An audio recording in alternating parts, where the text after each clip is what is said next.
হাম রোগ থেকে বাঁচতে সকাল বিকাল একটি দোয়া পড়ে আপনার সন্তানকে ফু দিন।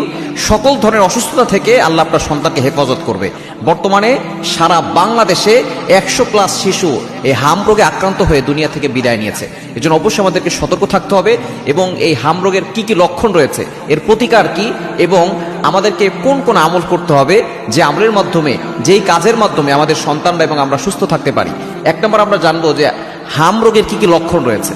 এর 1 নম্বরের লক্ষণ হচ্ছে জ্বর ওঠা এবং সেটা বারবার বেড়ে যাওয়া, 102 থেকে 103, 4, 5 পর্যন্ত চলে যাওয়া, মোটামুটি বেশ কয়েকদিন থাকা এবং ঠান্ডা হওয়া, কাশি হওয়া, চোখ লাল হয়ে যাওয়া।